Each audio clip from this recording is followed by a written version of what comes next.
सरकार अब अस्पतालों द्वारा हो रही लूट को लेकर सख्त नजर आ रही है। इसका कारण भी है कि पिछले कुछ दिनों में ऐसी कई खबरें आई हैं जो अस्पताल के साथ साथ बिहार सरकार पर भी गंभीर प्रश्न चिन्ह उठा रही थी और इसके कारण सरकार की छवि धूमिल हो रही थी। लिहाजा सरकार को कुछ बड़े कदम उठाने थे और अब सरकार उसी चीज से सबक लेकर निजी अस्पतालों के लूटखोरी वाले धंधे पर वार कर रही है।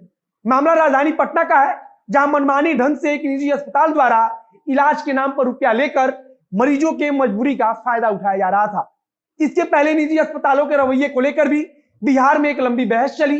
शायद आप सबको भागलपुर का मामला पता भी होगा, जहां कई गंभीर आरोप लगे और अस्पताल के कर्मचारी को इसके लिए गिरफ्तार भी किया गया है। अब आगे आपको पटना के श्याम हॉस्पिटल की कहानी बताएंगे, जो कोरोना के नाम पर मरीजों को लूट रहा था और अब सरकार की तरफ से उस पर बड़ी कार्रवाई की गई है।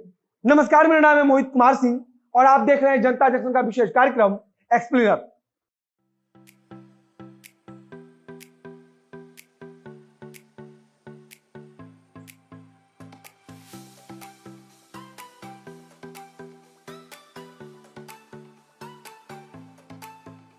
कोरोना किसी के लिए आफत लेकर आया है तो इसी में कई लोग जमाखोरी और लूटखोरी का एक नया धंधा शुरू कर चुके हैं। हमने देखा कि किस प्रकार से जरूरी दवाई, इंजेक्शन और यहां तक कि ऑक्सीमीटर जैसी चीजों की जमकर कालाबाजारी हुई। बाजार से यह सारी चीजें गायब हो गई और अगर मिल भी रही थी तो दलालों के जरिए असली दाम से कई गुना ज्यादा महंगी।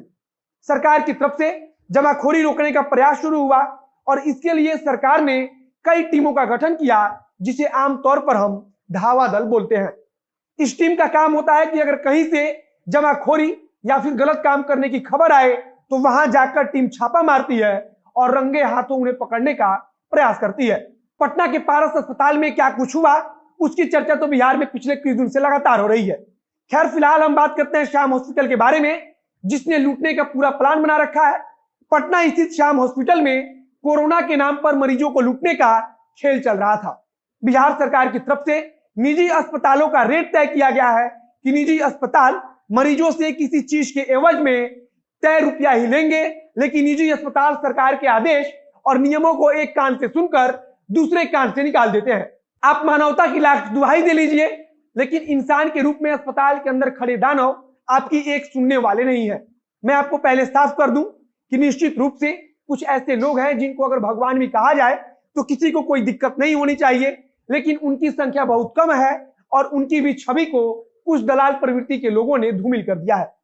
अब खबर को सुनिए कि 200 रुपए का जो पीपीई किट आता है उसके लिए अस्पताल प्रशासन 1700 रुपया ले रहा था। अब इसके आगे सुनिए कि एक मरीज के बिल में 3 बार अस्पताल की तरफ से पीपीई किट का चार्ज जोड़ा गया था। जब प्रशासन ने यह सब देखा तो उसके कान खड़े हो गए। धावा दल ने अस्पताल पर छापा मारा और जब उसने पूछताछ हुई तो उसने अपनी गलती और लूटखोरी को छुपाने का प्रयास किया।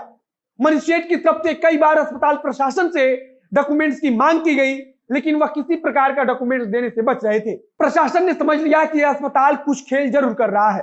जब कड़ाई से पूछताछ हुई और जांच की गई तो सारी बातें एक एक कर निकल कर सामने आने लगी। बताया जा रहा है कि स्पेशल एग्जीक्यूटिव मजिस्ट्रेट गौरव रंजन कुमार ने इस मामले में थोड़ी भी लापरवाही नहीं बरती और उसी का नतीजा है कि आज श्याम हॉस्पिटल में लूट का जो नंगा नाच हो रहा था उसे पकड़ा गया है। कल यानी कि सोमवार को खुद मजिस्ट्रेट के द्वारा ही कंकड़बाग थाना में अस्पताल के खिलाफ लिखित कंप्लेंट दर्ज किया गया, जिसके बाद श्याम हॉस्पिटल पर एफआईआर दर्ज कर लिया गया है और अब आगे की कार्रवाई की जानी है। अब किस प्रकार से मरीजों को लूटा जा रहा था उसका छोटा सा उदाहरण भी सुन लीजिए। एक मरीज जिनका नाम लक्ष्मेश्वर सिंह है, वे इलाज के लिए अस्पताल में लगभग 6 दिन तक रहे और इसके एवज में उनके परिवार से अस्पताल ने 2,75,000 रुपए का बिल थमा दिया। अगर सरकार द्वारा तय किए गए रेट के हिसाब से देखें तो यह उसके हिसाब से कई गुना ज्यादा है।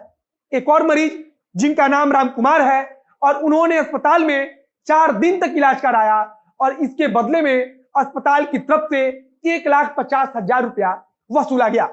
हमारे ख्याल से इस महामारी में निजी अस्पतालों को खुद ऐसा करने से बचना चाहिए और सरकार को पूरी सख्ती के साथ इन जैसे लुटेरों से निपटना चाहिए। फिलहाल आपको बता दें कि अगर कोई अस्पताल आपसे भी इस प्रकार पैसा ले रहा है तो आप शिकायत दर्ज करा सकते हैं और उस शिकायत के आधार पर अस्पताल के ऊपर कार्रवाई की जाएगी। प्रशासन की तरफ से ऐसे कई अन्य स्थानों पर भी कार्रवाई की गई है जो इस महामारी में लोगों को लूट रहे थे। फिलहाल इस वीडियो को यही समाप्त करते हैं। आगे जो कुछ नया अपडेट आएगा उसे हम आप तक पहुंचाते रहेंगे। वीडियो को शेयर कीजिए, फेसबुक पर देख रहे हैं तो पेज को लाइक कीजिए, यूट्यूब पर देख रहे हैं चैनल को सब्सक्राइब कीजिए। मिलते हैं फिर बहुत जल्द अगले वीडियो में। कैमरे के पीछे खड़े हैं अंकित शर्मा और मैं मोहित कुमार सिंह। धन्यवाद।